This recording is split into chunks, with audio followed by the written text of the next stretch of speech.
Welcome to the Secrets of the Bible channel. Uzziah by Isaiah the prophet. According to the Bible, King Uzziah was considered to be a righteous ruler over Judah. His father was King Amaziah, and his mother was a Jerusalemite woman named Jecoliah. He was named after his mother. King Jotham was Uzziah's son. Uzziah was the king's father. The prophets Hosea, Isaiah, Amos, and Jonah were all active in their ministries during the reign of Uzziah.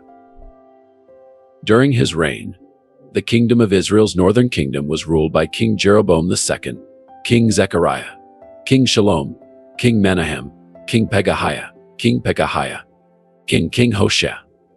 In 2 Kings 14 verse 21, the name Uzziah is also translated as Azariah. King Uzziah began his reign in Judah at the age of 16, and he ruled for a total of nearly 52 years. As has been done by his father Amaziah before him, he performed what was right in the sight of the Lord. King Uzziah sought the Lord during the days of Zechariah, who instructed him in the fear of God. This Zechariah is most likely a godly prophet to whom Uzziah listened. As long as Uzziah made it a priority to pursue God, God blessed him with a flourishing kingdom.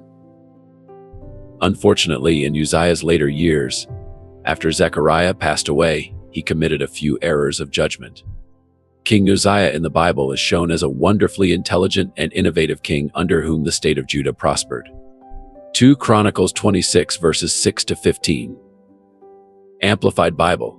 He went out and made war against the Philistines and broke through the wall of Gath, the wall of Jabneh, and the wall of Ashdod.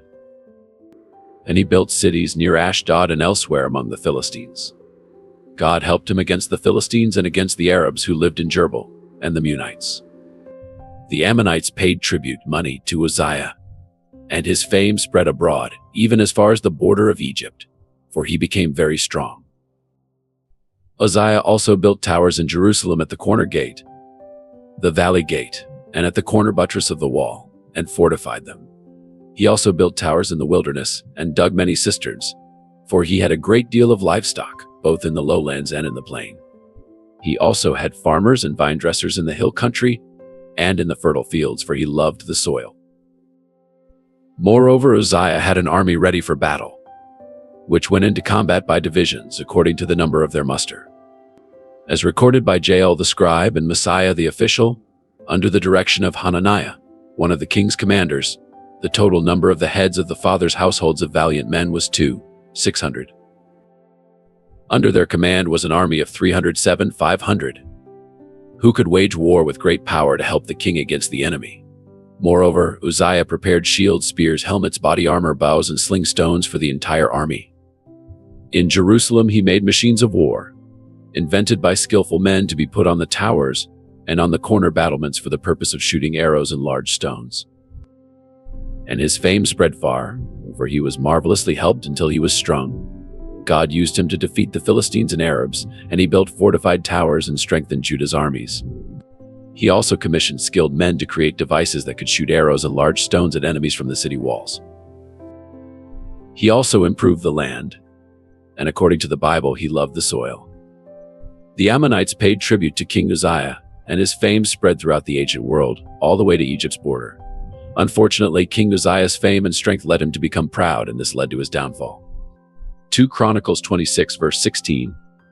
But when Uzziah became strong, he became so proud of himself and his accomplishments that he acted corruptly, and he was unfaithful and sinned against the Lord his God, for he went into the temple of the Lord to burn incense on the altar of incense. He broke the law by entering the temple of God to burn incense on the altar. Only the priests were permitted to burn incense on the altar. By attempting to do it himself, Uzziah effectively declared that he was above the law. It was not a humble gesture. 80 brave priests, led by Azariah, attempted to stop the king. It is not proper for you to burn incense to the Lord, Uzziah. That is for the priests, Aaron's descendants, who have been consecrated to burn incense. You must leave this sanctuary because you have been unfaithful, and the Lord God will not honor you. Uzziah became angry with the priests who dared to confront him. Leprosy appeared on his forehead, however.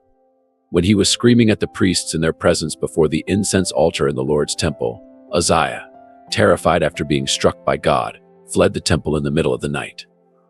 King Uzziah was a leper from that day forward, all the way up until the day he passed away. He was barred from entering the Lord's temple, and instead resided in a separate palace. Jotham, the man's son, took over his father's role as the ruler of the people. So he seized the censer and walked into a place he had no right to be. He lost all restraint because he was blinded by pride. In doing so, he pushed well beyond the confines of safety. Moments like these have a way of crystallizing the truth. Everyone could see Isaiah's arrogance, pride, disregard for the Lord, and his views on his and the priest's roles in this violent clash of wills. Everything is on display. Given Uzziah's long and distinguished career, 52 years in total, this was a devastating finale. A just conclusion, but nonetheless tragic. King Uzziah was a leper until the day of his death. He dwelt in an isolated house because he was a leper, for he was cut off from the house of the Lord. Then Jotham, his son, was over the king's house, judging the people of the land. In music, the most important notes you play are often those in the last few bars of the piece. You can recover from a rough beginning, but nothing follows those final chords except quiet. The audience's memory of your performance will be shaped by the quality of those final notes on the last page of the finale. Without a doubt, Isaiah got off to a good start. For most of his career, he provided God's people with a godly, safe, and wealthy atmosphere.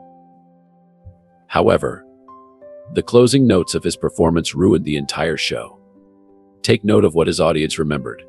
So Uzziah slept with his fathers, and they buried him with his fathers in the field of the king's graves, since they said he is a leper. So Uzziah rested with his fathers, and they buried him with his fathers in the field of burial which belonged to the kings, for they said he is a leper. Then Jotham his son reigned in his stead. 2 Chronicles chapter 26 verse 23. Because he was a leper, he lived out the rest of his days all alone. Think of it. When he died, they buried him in a field adjacent to the royal cemetery, not inside it, because he was still regarded unclean. They didn't mark his headstone with he was a king.